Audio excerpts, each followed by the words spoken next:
여러분들도 보시면 아시겠지만 계속되는 뉴스와 기사들 이런 것들을 보면 굉장히 떠들썩한 사건들로 채워져 있습니다. 어떻게 사람으로서 사람의 탈을 쓰고 그런 끔찍한 일들을 저지를 수 있는지 혀를 차게 만드는 사건들이 굉장히 많이 나옵니다. 피덩이 같은 아이를 학대하는 것부터 또 아무렇지도 않게 사람을 죽이고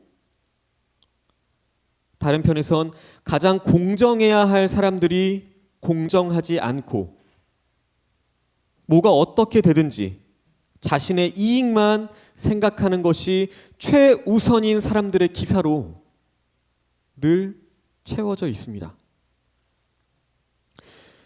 죄 없는 사람 한 명을 죽이면 살인자가 되고 10명을 죽이면 인간 백정이 되는데 전쟁에서 수만 명을 죽인 자는 도리어 영웅이 되니 이게 어찌 된 일인가? 묵자라고 한 사람이 한 말입니다. 지금 세상은 어떻습니까? 이긴 사람이 정의가 되는 세상입니다. 많이 가진 사람이 더 많은 힘을 가진 사람이 되는 세상입니다. 힘을 가지기 위해서 정의를 내 것으로 만들기 위해서 대부분의 사람들이 수단과 방법을 가리지 않고 그렇게 애쓰며 살아갑니다. 오히려 그렇게 살지 않으면 안 된다고 불안하게 만듭니다. 지금의 세상은 그런 세상입니다. 말도 되지 않은 일들이 실제로 벌어집니다. 그냥 벌어지는 것이 아니라 계속해서 벌어집니다. 그렇기 때문에 우리가 점점 더 무뎌져 가는 것은 아닌가 생각이 됩니다. 당연하지 않은 것들이 당연하게 되어버립니다. 그렇게 믿게 이 사회도 같이 만들어버립니다. 딱 봐도 하나님보다 사탄, 마귀가 더 좋아할 법한 그러한 세상입니다. 오늘 본문은 사사기의 마지막 부분입니다. 17장에서 21장까지는 그 사사시대의 상황, 즉 그들의 타락이 어떠한 타락이었는지 보여주는 장면들입니다. 여기서도 두 가지로 구분이 되는데요. 17장, 18장의 말씀은 이스라엘의 영적인 타락을 보여줍니다.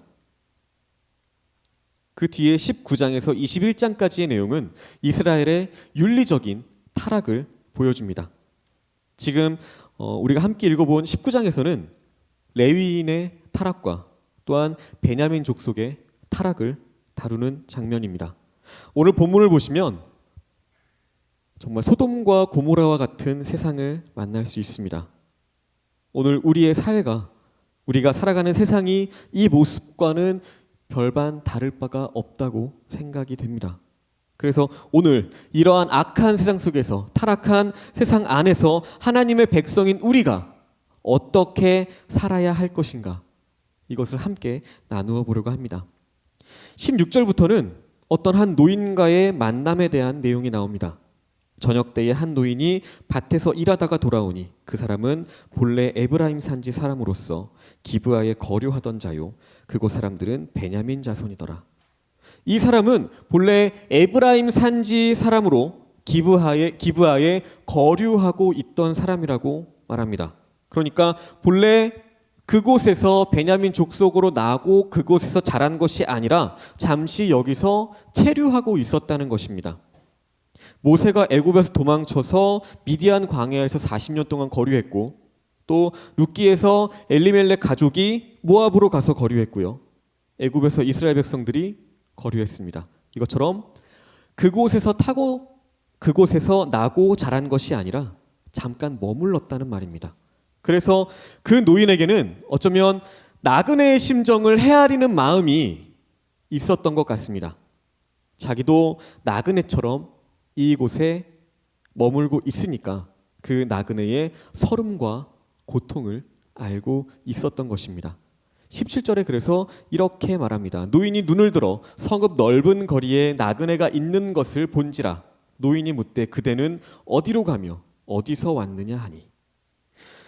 노인이 눈을 들어서 그 넓은 거리에 나그네가 있는 것을 발견합니다. 눈을 들어. 이것은 막연히 보는 것이 아니라 관심을 갖고 깊이 주시하는 것을 의미합니다. 도움이 필요한 사람이구나 라는 것을 노인이 알고 지켜보았던 것입니다. 나그네를 본 노인은 그에게 이렇게 질문합니다. 그대는 어디로 가며 어디에서 왔습니까? 이 질문을 던진 목적이 뭘까요? 나그네를 자기의 집으로 영접하기 위한 의도가 있었던 것입니다. 나그네가 대답을 합니다. 18절입니다. 우리는 유다 베들레헴에서 에브라임 산지 구석으로 갑니다. 나는 그곳 사람입니다. 아마 노인은 에브라임 산지에서 왔다는 말을 듣고 기분이 좋았을 것입니다. 우연히 같은 지역 출신을 만났습니다. 그는 계속해서 유다 베들레헴에 갔다가 이제 여호와의 집으로 가는 중이라고 대답합니다. 그는 에브라임 산지 출신이라고 했는데 이제 여호와의 집으로 가는 중이라고 대답합니다. 여호와의 집은 에브라임 산지 근처에 실로라고 하는 곳에 있었습니다. 아마 예정보다 좀 더 늦게 출발해서 이제 곧 안식일이 다가오니까 자신이 머물던 집보다는 성막으로 먼저 가려고 했던 것 같습니다. 이것은 그가 성막에서 일하던 레위인이었다는 것을 나타내는 표현입니다. 왜 이렇게 이야기를 했을까요?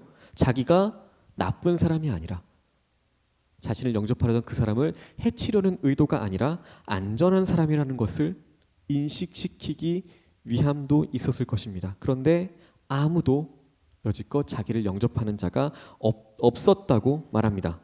19절입니다. 우리에게는 나귀들에게 먹일 집과 여물이 있고 나와 당신의 여종과 당신의 종인 우리들과 함께한 청년에게 먹을 양식과 포도주가 있어 무엇이든지 부족함이 없나이다 하는지라. 그들에게 나귀들에게 먹일 집과 여물이 있고 먹을 양식과 포도주가 있어서 부족함이 없다고 말합니다. 이 당시에 분명히 여행에 관한 문화가 그렇게 크게 발달되어 있지 않았을 것입니다. 일반적으로 짐승들에게 먹일 먹이와 자기들이 먹을 양식, 이것들은 최소한 직접 챙겨서 다녔을 것입니다. 그러니까 자기들은 이런 것들을 다 가지고 있으니까 큰 부담을 가질 필요가 없다는 것을 강조해서 말하고 있는 것입니다. 그러면서 나와 당신의 요종과 당신의 종인 우리들이라고 자신들을 표현합니다. 최대한 그 노인의 환심을 사기 위해서 상대방을 높이고 자신을 낮추는 모습, 이것을 볼 수 있습니다. 지금 그 노인에게 관심을 받기 위해서 안달이 나 있는 상태입니다. 혹시 이 노인마저 자신을 외면하고 자신을 영접해주지 않으면 큰일이기 때문에 자신들을 영접하는 것에 대해서 부담을 가질 필요가 없다는 것을 강조하고 있는 것입니다. 20절에 여기까지 들은 노인은 그대는 안심하라 라고 대답합니다.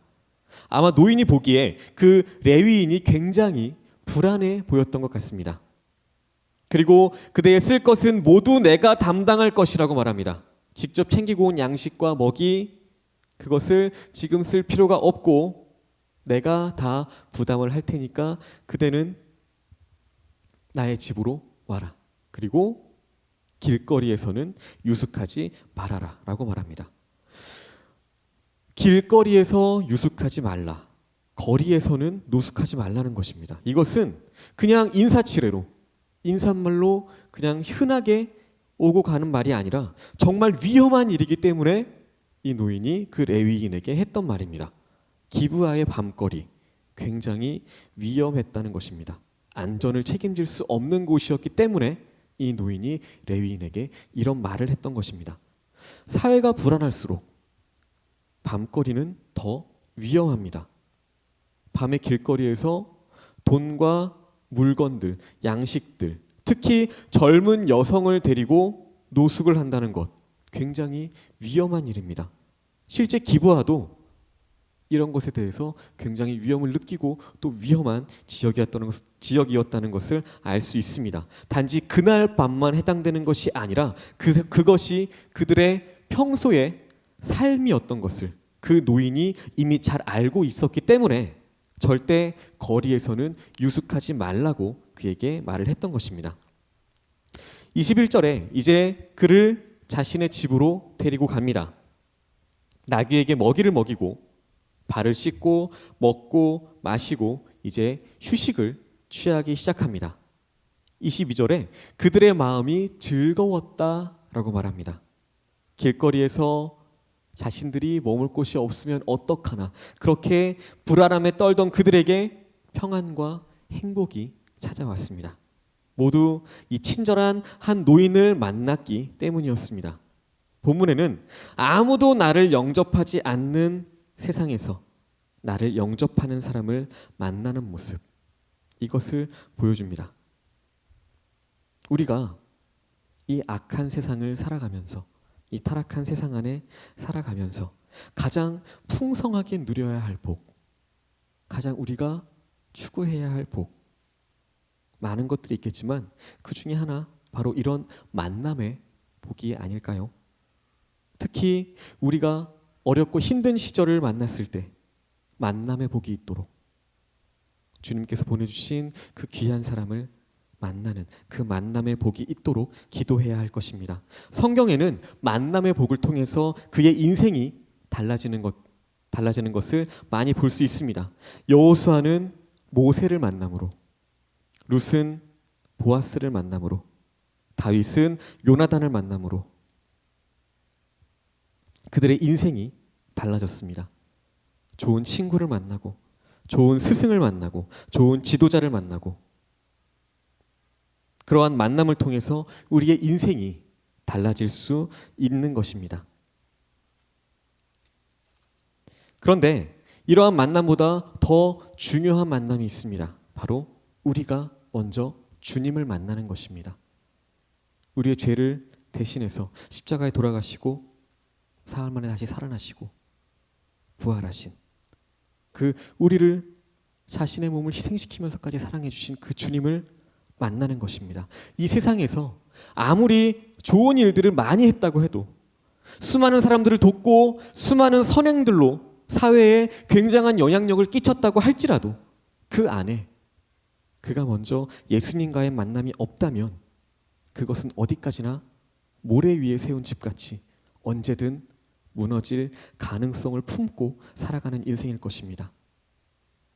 이어서 또 중요한 만남, 이것은 우리 자신이 좋은 사람을 만나게 해달라고 기도하는 것이 아니라 우리가 먼저 좋은 사람이 되게 해달라고, 만나고 싶은 사람이 되게 해달라고 기도하는 것입니다. 힘든 사람들, 꿈과 희망을 잃어버린 사람들, 낙심한 사람들이 언제든 찾아와서 만나고 싶어하는 그런 위로가 되는 그런 사람이 되자는 것입니다. 먼저 주님을 만나서 주님께 우리가 받은 그 사랑을 내가 만나는 사람들에게 흘려보낼 수 있는 그런 사람이 되게 해달라는 것입니다. 아무리 세상이 악해져 가도 이 만남의 복을 누린다면 우리의 마음도 그 만남의 복 안에서 행복해질 수 있을 것입니다. 아무리 악한 세상이라도 우리 자신이 만나고 싶은 사람이 되는 삶을 살아간다면 이 세상의 빛과 소금이 되는 삶을 살아갈 수 있습니다. 하나님께서 원하시는 삶, 그것이 이러한 삶일 것입니다. 만남의 복을 누리며 만남의 복을 만들어 가시는 저와 여러분들 되시기를 소망합니다.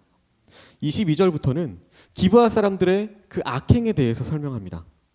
22절입니다. 그들이 마음을 즐겁게 할 때에 그 성읍의 불량배들이 그 집을 애워싸고 문을 두들기며 집주인 노인에게 말하여 이르되 내 집에 들어온 사람을 끌어내라.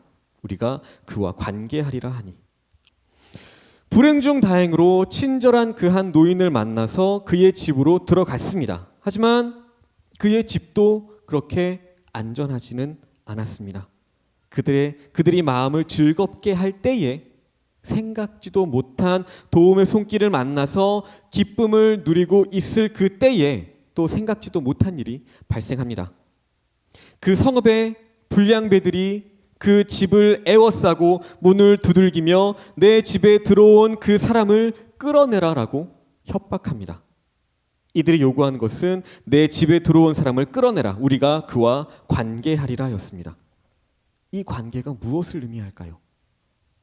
이 당시에 공개적이며 집단적인 그런 성적인 관계, 그런 동성애, 이런 것들이 공공연하게 행해지고 있었다는 것입니다. 특히 이 동성애는 레위기 20장 13절에 기록된 대로 하나님께서 가증히 여기시는 죄였습니다. 반드시 죽이라고 명령하신 죄였습니다. 23절에 보시면, 그런데 그들의 그 협박에 이 노인이 이렇게 대답합니다. 아니라 내 형제들아, 청하노니 이 같은 악행을 저지르지 말라. 노인은 그들이 하려고 하는 짓이 사악한 행동이라는 것을 잘 알고 있었습니다. 그래서 그들이 이러한 짓을 하려고 할 때 적극적으로 나서서 이제 막으려고 했던 것입니다. 그런데 문제는 그 노인이 가지고 있던 윤리적인 기준이었습니다. 본문을 보시면 이 사람이 내 집에 들어왔으니 이런 망령된 일을 행하지 말라라고 말합니다. 이게 하나님께서 보시기에 악행이라는 것이 아니라 단지 내 집에 들어온 손님이기 때문에 악행이라는 것입니다. 만약에 내 집으로 들어온 내 손님이 아니었다면 내가 아무 상관도 하지 않았을 것이라는 것입니다. 이것이 악한 행동이냐, 악한 행동이 아니냐, 이것의 기준이 내 집에 피해를 주느냐, 주지 않느냐에 있었다는 것입니다. 내 집에 피해가 된다면 그것은 악행이고, 내 집에 피해가 되지 않는다면 악행이 아니라는 것입니다. 그러니까 내 집에 일어날 이 불행에는 내가 적극적으로 나서서 그것을 막겠지만 내 집이 아닌 곳에 일어난 그 불행에 대해서는 내가 상관하지 않겠다라는 것입니다. 24절입니다. 보라, 여기 내 처녀딸과 이 사람의 첩이 있은즉 내가 그들을 끌어내리니 너희가 그들을 욕보이든지 너희 눈에 좋은 대로 행하되 오직 이 사람에게는 이런 망령된 일을 행하지 말라 하나. 노인의 그 윤리적 기준에 문제가 있다는 것이 이 계속되는 그의 말 속에서 나타나고 있습니다. 그는 손님으로 온 그 레위인 대신에 자기의 처녀인 딸과 레위인의 첩을 대타로 내보낼 생각을 하고 있었던 것입니다. 그러면서 이렇게 말합니다. 너희가 그들을 욕보이든지 너희 눈에 좋은 대로 행하라. 자기의 딸과 그 손님의 첩을 어떻게 하든 상관하지 않겠다라는 것입니다. 그러면서 오직 이 레위인, 이 사람에게만은 이런 망령된 일을 행하지 말라라고 말합니다. 이 노인은 문제의 해결을 위해서 자기 가족까지도 희생시키고 있습니다. 자기의 딸보다, 지금껏 정성으로 키워왔을 그 딸보다 하룻밤 묵어갈 그 손님이 그에게는 더 중요했던 것입니다. 자기 가족을 희생시키는 것이 이 악하고 타락한 세상을 극복하는 방법이었던 것입니다. 하지만 문제는 이 방법도 그들에게는 먹히지 않았습니다. 25절입니다. 무리가 듣지 아니하므로 그 사람이 자기 첩을 붙잡아 그들에게 밖으로 끌어내매 그들이 그 여자와 관계하였고 밤새도록 그 여자를 능욕하다가 새벽 미명에 놓은지라. 무리는 그 노인의 제안을 받아들이지 않았습니다. 그런데 여기서 돌발 상황이 발생합니다. 레위인이 자기의 첩을 붙잡아서 그 무리에게 내어줍니다. 안 가려고 발버둥 쳤을 것입니다. 하지만 그 자신의 그 첩을 붙잡아서 억지로 밖으로 끌어내어 버린 것입니다. 어쩌면 자신의 딸이라도 내어주려는 그 노인의 말에 이 레위인이 감동을 받았을 수도 있습니다. 손님인 나 때문에 이 노인이 이러한 순환을 당하는구나. 처음 만난 나 때문에 자신의 딸까지도 내어주려고 하는구나. 그래서 그 말에 감동했을 수도 있습니다. 어쩌면 그 감동으로 인해서 자신의 첩을 그 무리들에게 내어주었을 수도 있습니다. 이것을 보면 그 레위인 상당히 비겁한 사람이었다는 것을 알 수 있습니다. 이때 이 레위인은 생명의 위협을 느꼈을 것입니다. 생명의 위협을 느꼈을 때에 자기 그 한 목숨 살리기 위해서 아내를 그처럼 잔인하게 희생시켰다는 것입니다. 그 이후에 이 레위인은 어떻게 했나요? 27절에 보면 편안하게 잠을 잤다고 나옵니다. 물론 이 첩은 두 번째 부인이나 아니면 일반적으로 지참금을 지불하지 않고 데려온 아내였기 때문에 신분이 낮았다고 합니다. 하지만 그녀를 사랑했기 때문에 첩으로 맞이했고, 그녀가 친정에서 머물고 있을 때에 다정한 말로 그를 다시 데려올 정도였다면 과연 이 레위인에게 그 첩에 대한 애정이라는 것이 아예 없었다고 할 수 있을까요? 가장 위험하고 긴급했던 그 시간에 레위인은 그녀를 자신을 살리기 위한, 자신의 안전을 보장하기 위한 수단으로 사용해 버립니다. 그런데 이 무리들이 그것을 받아들입니다. 그토록 어찌 보면 동성애를 하기 위해서 남자를 원했을 수도 있었던 그 기브아 사람들의 태도가 갑자기 돌변합니다. 그들은 레위인이 내어준 그 첩과 밤새도록 관계하였고 그 여자를 능욕하다가 새벽 미명에 놓아줍니다. 결국 이 여인은 밤새도록 이런 고통을 당하다가 결국에는 정신적으로, 육체적으로 그 고통을 견디지 못하고 죽게 됩니다. 26절에 보시면 동틀 때에 그 여인은 자기의 남편이 있는 그 노인의 집 문에 도착합니다. 그녀는 도착하자마자 쓰러졌고요. 날이 밝을 때까지 그렇게 엎드려져 있다가 죽었던 겁니다. 만약에 이 남편이 잠을 자지 않고 기다리고 있었다면 살릴 수도 있었다는 것입니다. 잠깐 시간을 내어서 창문 밖이라도 열어봤어도 살릴 수 있었다는 것입니다. 결국 이 여인의 죽음은 어찌 보면 남편의 무관심으로부터 비롯되었다는 결론을 낼 수도 있습니다. 거의 죽을 지경이 되어서 어떻게 겨우겨우 집까지 왔는데 여기에서 아무도 자기를 기다려주는 사람이 없었기 때문에 혼자 그렇게 외롭게 죽어갔던 것입니다. 살기 위해서 사력을 다해서 여기까지 왔지만 결국에는 죽음을 피할 수 없었던 굉장히 안타까운 장면입니다. 한 남편의 무관심이 불쌍한 한 여인을 죽음으로 몰고 갔습니다. 그는 자기의 아내를 사지로 몰아넣고 생사 여부도 확인해 보려고 하지 않았습니다. 혹시나 돌아오지 않을까 조바심을 내면서 그렇게 기다리지도 않았습니다. 혹시 오다가 중간에 어디 쓰러져 있지는 않을까 나와서 찾아보려고도 하지 않았고 심지어 그 집의 문 밖으로 나올 생각도 하지 않았습니다. 이 장면에서 우리가 어떤 것을 깨달아야 할까요? 기브아 사람들의 그 악한 모습 앞에서 이 노인과 레위인의 대처 방법에 대해서 한번 더 생각해 보시기 바랍니다. 그들은 모두 문제 해결을 위해서 자신의 가족을 희생시키려고 했습니다. 그리고 일단 그 문제가 진정되니까 놀라울 정도로 그 관심을 끊어버렸습니다. 그리고 자기만의 삶을 살았습니다. 이 노인과 레위인 남편이 잊어버리고 있던 것, 그것이 무엇일까요? 바로 딸보다 아내보다 더 소중한 것이 없다는 것, 그 사실을 망각했다는 것입니다. 타락할 대로 타락해버린 이 세상 속에서 우리가 끝까지 지켜야 할 것, 그것이 가정이라는 사실, 그것을 이 레위인과 이 노인은 망각했던 것입니다. 물론 그것이 어쩔 수 없는 힘든 상황이었고 쉽지 않은 환경이었습니다. 하지만 끝까지 포기하지 말아야 할 것, 바로 그것이 우리의 가족이라는 사실입니다. 지금 세상은 나의 그 이기적인 욕심과 야망을 위해서 가정마저도 쉽게 포기해버리는 세상입니다. 하지만 나의 그 개인적인 사생활보다도, 나의 꿈보다도, 나의 그 사회적인 지위와 사회생활보다도 더 중요한 것, 그것은 가족이 함께 사랑하며 그렇게 살아가는 것입니다.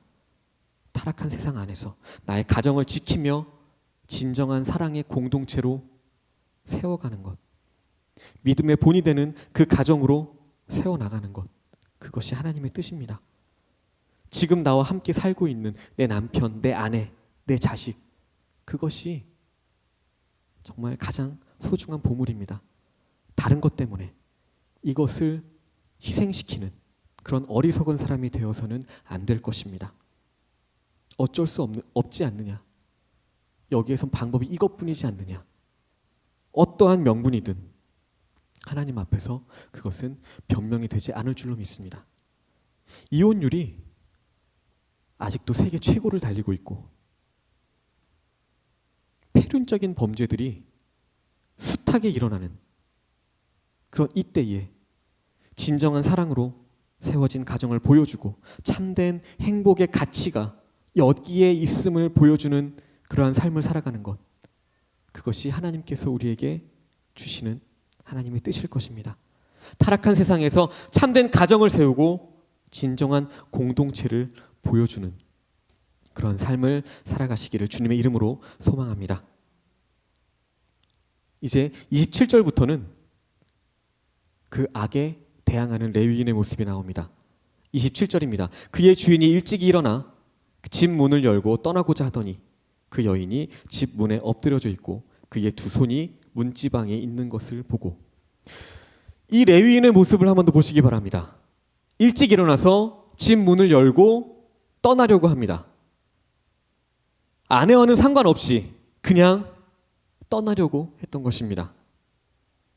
그녀를 찾을 생각도 없었고 생사 여부를 확인할 마음도 없었고 오로지 빨리 이 위험한 곳을 빠져나가야겠다, 그 한 가지 생각만 하고 있었던 것입니다. 28절에 보시면 이 남편이 또 이렇게 이야기합니다. 문 앞에 쓰러져 있던 그 아내를 발견하고 일어나라, 우리가 떠나가자.